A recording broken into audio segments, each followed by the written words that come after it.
384 sampai 322 sebelum Masehi.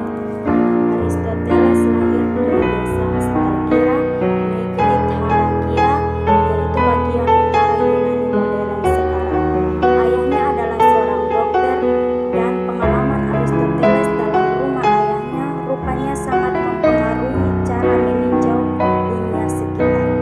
Di kemudian hari, kegemarannya ialah menggambarkan sifat-sifat berbagai jenis makhluk hidup dan benda dari dunia alam.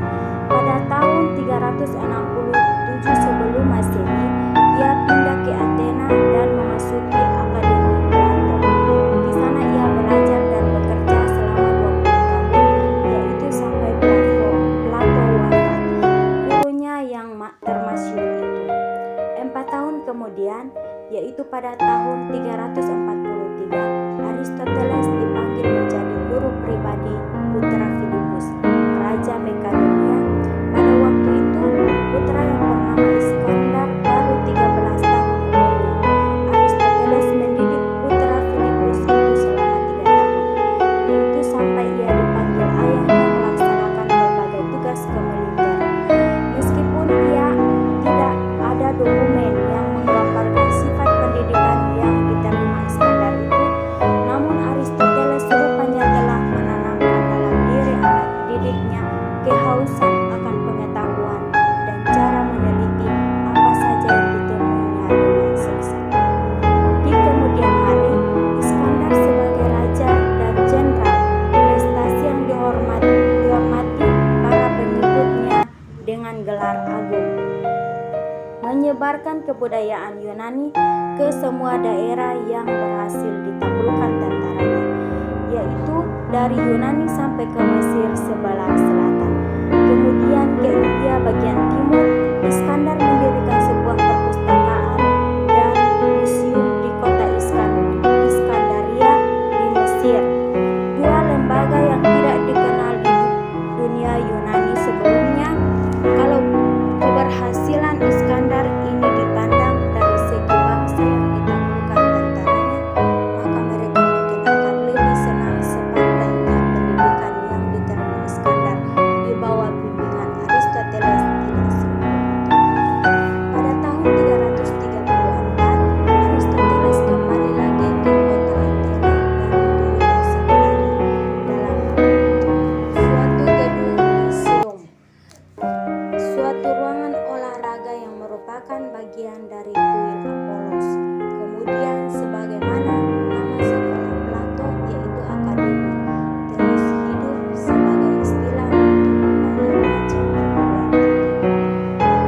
Demikian pula nama sekolah Aristoteles itu diambil alih sebagai nama untuk tempat-tempat di mana orang membahas topik dan tema yang penting.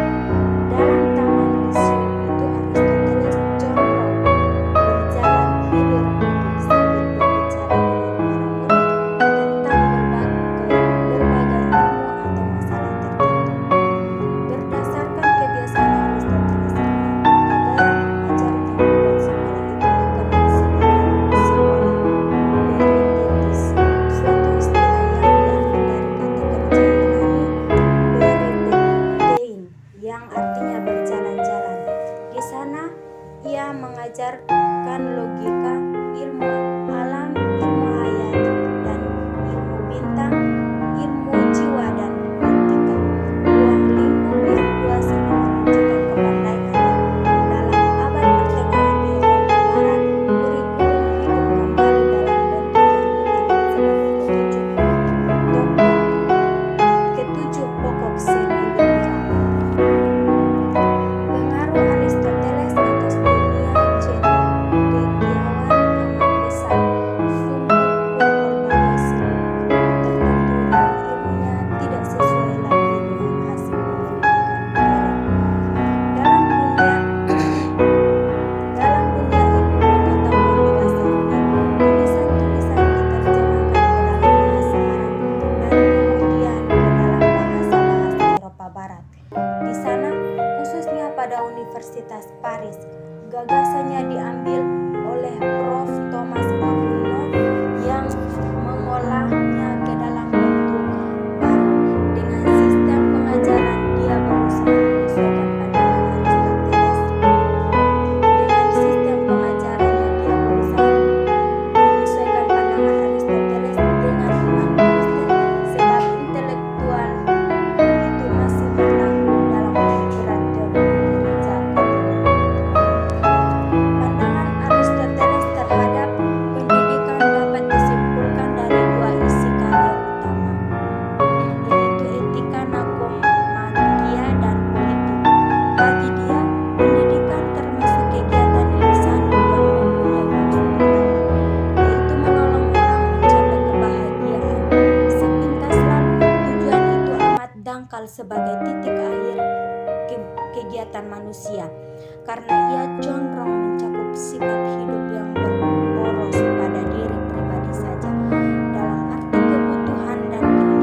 menerima bahwa kebahagiaan adalah tujuan hidup dan karena itu tujuan pendidikan juga, maka bagaimanakah tujuan tersebut dapat dicapai menurut pemikiran Aristoteles? Pertama-tama sebagai dasar pendidikannya, ia menitik beratkan pentingnya pancaidera manusia. Sama seperti halnya yang dengan ribuan orang lainnya, maka ia juga mengamati kecondongan manusia, anak-anak kecil untuk menyentuh benda-benda, mencium bunga, mengamati dunia sekitarnya, mendengar suara anggota-anggota keluarga, meresapi maknanya, dan seterusnya. Secara otomatis, anak-anak melibatkan dirinya dalam kegiatan demikian. Oleh karena itu, guru hendaknya mengembangkan tugas belajar yang sesuai dengan minat pembawaan itu. Sejak kecil, si anak berangsur-angsur belajar membedakan antara pelbagai pengalaman, sampai ia mampu menyesuaikan kelakuannya dengan akibat kegiatan tertentu. Apabila ia menyentuh kompor panas, tangannya segera ditarik kembali. Kemudian kompor itu akan menjadi tanda dari kesakitan tadi. Singkatnya, ia belajar dari pengalamannya. Berdasarkan pengamatan itu, Aristoteles menarik kesimpulan bahwa pendidikan melalui kebiasaan harus mendahului pendidikan melalui akal. Dengan kata lain, baik buruknya sesuatu orang lain dipelajari melalui apa yang dialaminya. Sehubungan dengan ini, Aristoteles menulis, kita tidak memperoleh kesanggupan melihat dengan cara melihat terus-menerus, dan kita juga tidak mendapat kesanggupan mendengar dengan cara mendengar terus-menerus, melainkan justru sebaliknya. Oleh karena itu, kita mempunyai kemampuan melihat dan mendengar, kita mulai memanfaatkannya. Kita tidak memperoleh panca indera tersebut dengan jalan mempergunakannya. Lain sekali halnya dengan kebajikan. Kita memperoleh kebajikan sebagai akibat bertindak secara bijak. Kita menjadi orang yang adil dengan cara bertindak adil, menjadi berani dengan cara berbuat berani.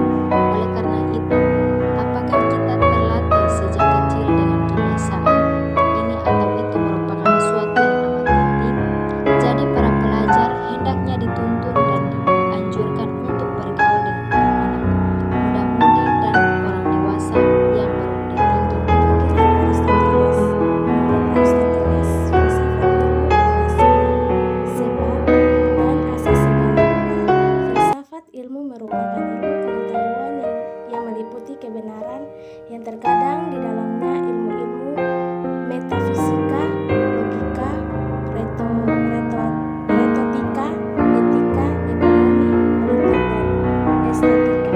Oleh karena itu, ia menamakan filsafat sebagai teologi, filsafat sebagai refleksi dan dari pemikiran sistematis manusia atas realitas dan sekitarnya, tidak berdiri sendiri dan tidak tumbuh di tempat atau ruangan kosong. Lingkungan keluarga,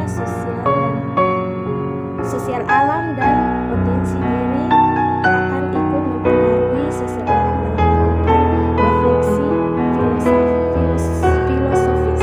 Oleh karenanya, dalam sejarah pemikiran manusia terdapat tokoh pemikiran atau filosof yang selalu saja muncul dari zaman ke zaman dengan teman yang berbeda-beda. A.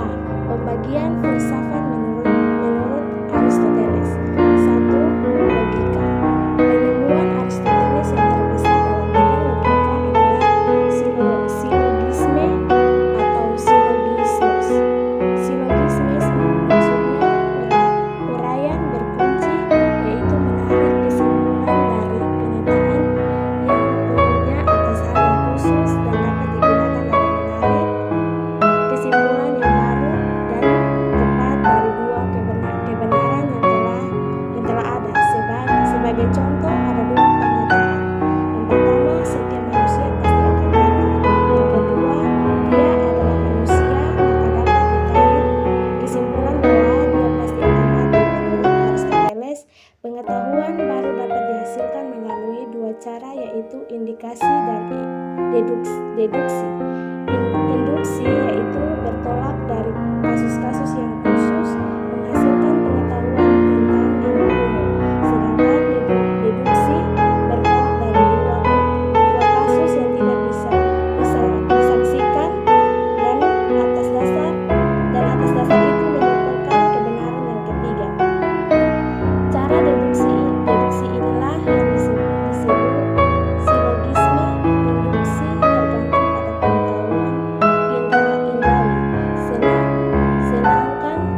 Sedangkan deduksi atau silogisme sama sekali lepas dari pengetahuan indrawi.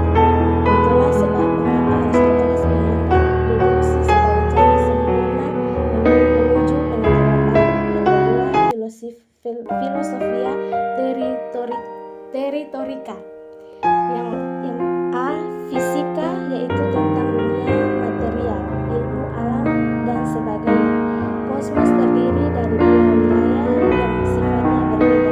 Wilayah sebulan di bawah bulan, maksudnya bumi, dan wilayah yang meliputi bulan, planet, dan bintang. Aristoteles beranggapan bahwa jagat raya terbatas, memiliki pola, dan jagat raya tidak mempunyai permulaan dalam waktu dan tidak mempunyai akhir atau kekal. Sedangkan bumi dan isinya terdiri dari 4 unsur, yaitu api, udara, tanah, dan air. Sedangkan selain bumi yang terdiri dari 1 unsur, yaitu aether. Pengerat pertama adalah yang tidak digerakkan. Beberapa pembagian penting untuk memahami pemikiran Aristoteles. Yang pertama, doktrin tentang substansi dan aksiden. Benda dan bentuk substansi adalah hal pertama dan fundamental dari setiap benda dan kategori. Substansi merupakan kategori pertama dan fundamental yang membedakan dengan kategori-kategori lainnya, yang merupakan aksidennya saja. Misalnya, kita ambil contoh sebuah meja. Meja adalah substansinya, sedangkan warna hijaunya untuk makan dan lain-lain adalah aksidennya saja. Jadi bisa dikatakan substansi adalah apa yang membuat benda itu adalah totalitas benda itu, sedangkan aksidennya adalah apa yang membuat benda itu sebagai benda partikular. Meja adalah ketotalan dari meja, sedangkan warna hijau untuk makan adalah kepartikularan benda itu. Yang kedua, konsep gerak. Konsep gerak termasuk konsep yang penting dalam pemikiran Aristoteles. Gerakan ini juga menandakan perubahan dari potensial ke aktual. Di sini perubahan tidak menjadi hal yang penting, apakah perubahan dari potensial ke aktual itu adalah pertumbuhan, pembusukan, perubahan kualitas jumlah dan kualitas, ataupun berubah tempat. Yang ketiga, konsep tentang elemen dan teori fisika. Selain soal gerak, hal penting lain dari Aristoteles yang menjadi pegangan dari pemikiran Barat pada kurang waktu yang lama setelahnya adalah doktrin tentang 4 elemen yang berasal dari sistem pemikiran Empedokles, dan bagaimana cara menemukan keempat elemen di dalam prinsip-prinsip yang sangat vital.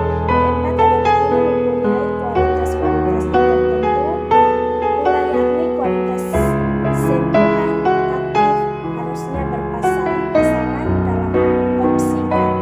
Aristoteles menunjukkan 8 pasangan yang mempunyai kualitas haptik yang kontras satu sama lain. Yang pertama, panas dingin, kerang lembab, berat ringan, jarang padat, lembut keras, kasar halus, rapuh tabah, dan elemen dari material dunia ditandai oleh 4 kemungkinan kombinasi dari dua haptik aktif kualitas atau prima qualitates: tanah kering dan dingin, air dingin dan lembab, udara lembab dan panas, api panas dan kering. Segala material di dunia ini mengandung paling sedikit 2 dari keempat elemen ini. Yang keempat, gerak natural dan gerak dipaksa. Setiap gerak digerakkan oleh sesuatu yang lainnya. Ini merupakan aksiom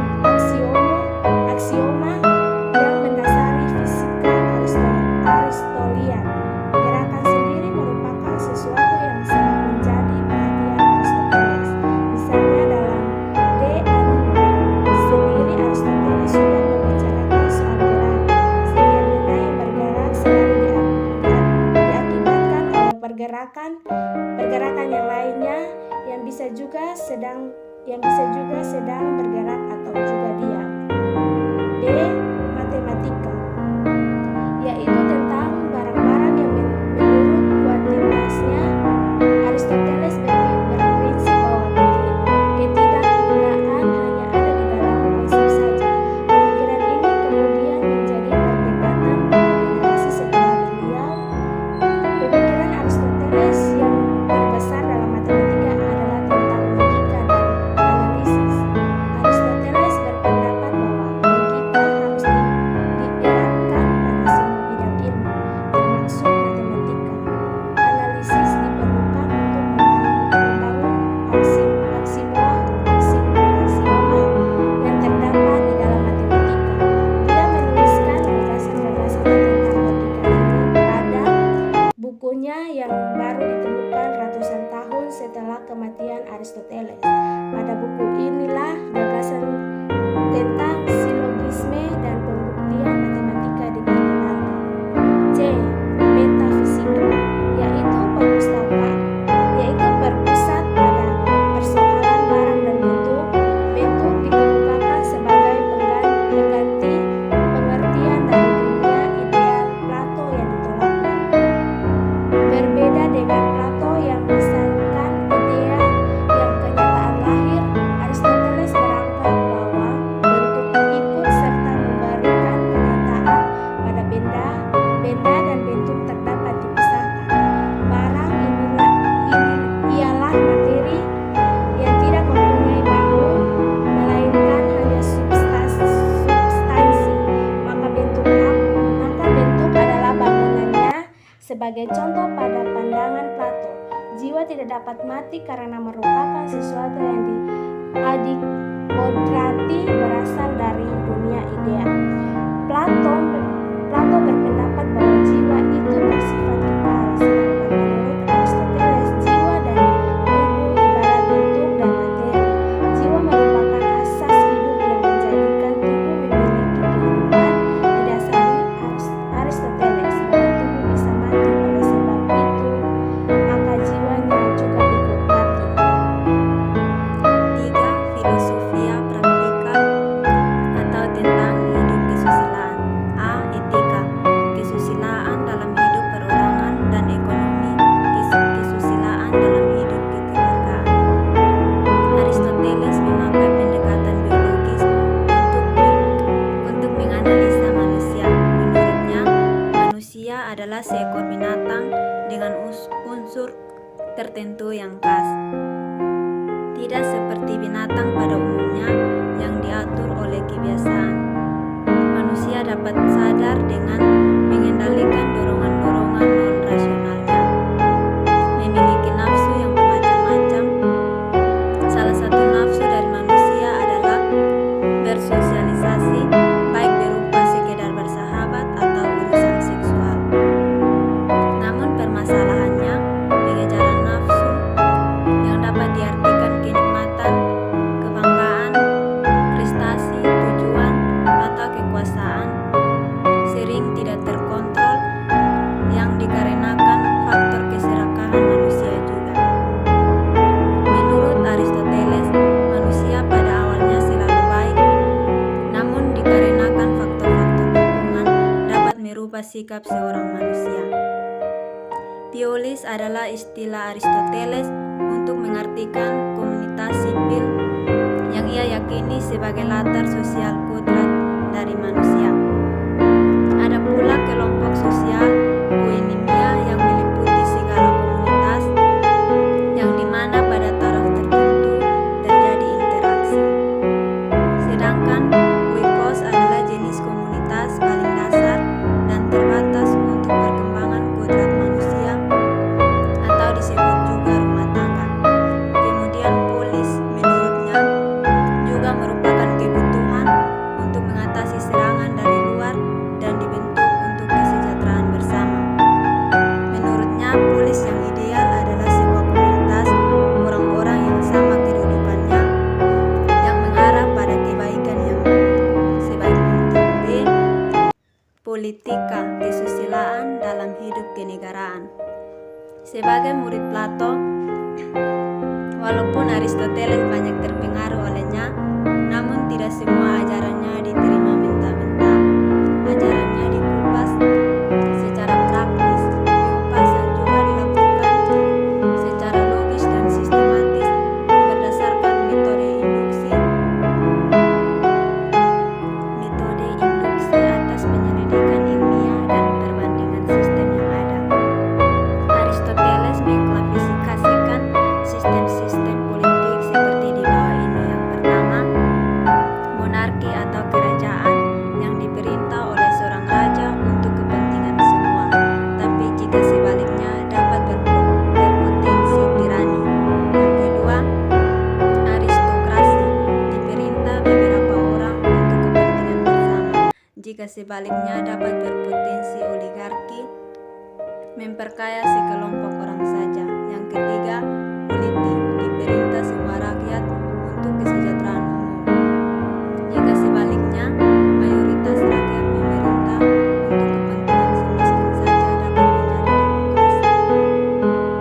demokrasi. Menurut Aristoteles, sistem politik terjelek adalah tirani dan demokrasi yang terlalu berlebihan. Baginya, tidak ada sistem politik terbaik, maka diperlukan adanya konstitusi. Selain berpikiran pentingnya suatu keadilan dalam suatu negara, Aristoteles juga berpikir bahwa hukum yang dapat dipaksakan diperlukan untuk membentuk persahabatan. Negara baik bagi Aristoteles adalah Negara terbaik bagi Aristoteles adalah negara di mana tiap warganya sejauh mungkin turut serta dalam kehidupan politik atau negara. Keempat, filosofia poetika atau aktiva atau pencipta. Di bidang seni, Aristoteles memuat pandangannya tentang keindahan. Dalam buku Poetike, Aristoteles sangat menekankan empirisme untuk menekankan pengetahuan. Ia mengatakan bahwa pengetahuan dibangun atas dasar pengamatan dan penglihatan. Menurut Aristoteles, keindahan menyangkut keseimbangan ukuran, yakni ukuran material. Ia berpandangan bahwa sebuah karya seni adalah sebuah perwujudan artistik yang merupakan hasil katarsis disertai dengan asestika. Kataris adalah pengungkapan kumpulan perasaan yang dicurahkan keluar. Kumpulan perasaan itu yang akhirnya memberi wujud khusus pada perasaan tersebut. Wujud itu ditiru dari hasil pemikiran Aristoteles lainnya. B. Hasil pemikiran Aristoteles lainnya. 1. Hule dan morfe.